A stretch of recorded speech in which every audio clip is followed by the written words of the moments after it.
If you, the American people, send me a Congress that supports the right to choose, I promise you, I'll restore Roe v. Wade as the law of the land again. President Biden vowing to expand abortion access in America. It's been a widely contested topic after the Supreme Court overturned Roe v. Wade nearly 2 years ago. Let's check back in now with Chief Political Reporter Amanda Rooker. Amanda is live in Washington, D.C. tonight for this speech. She tells us how Iowa would be impacted by the president's promise. Amanda.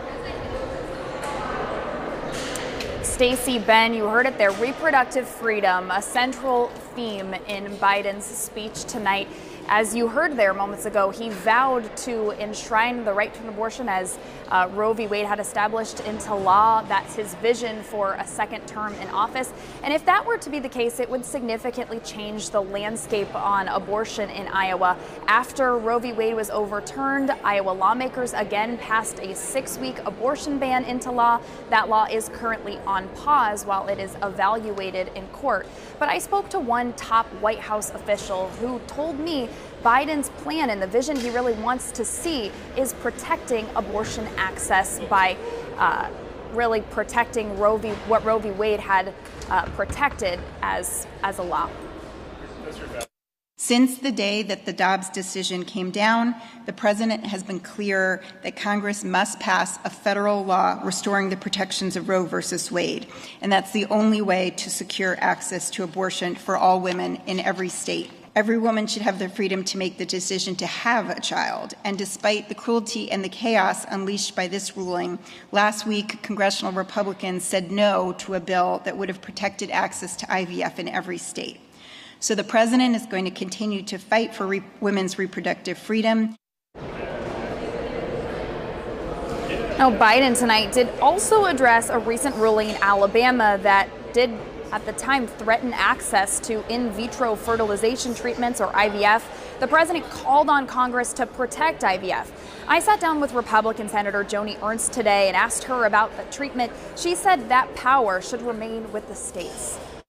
What you saw out of Alabama just in recent days is that they went in and made sure that they were protecting access to IVF.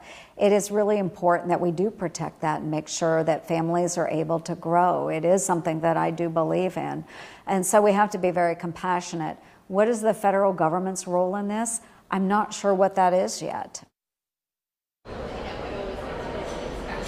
Now, Biden tonight also touted what he sees as his top accomplishments. That includes in the healthcare realm, mental health. He talked at length about what he has done to improve that and what he plans to continue to do to address mental health. Stacey.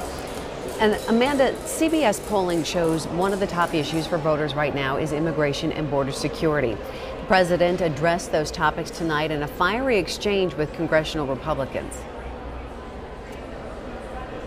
That's right, Stacey. This was a pretty striking, memorable moment of the president's address tonight, and it comes in against the backdrop of Republicans, continually criticizing Biden for his handling of the southern border and border security.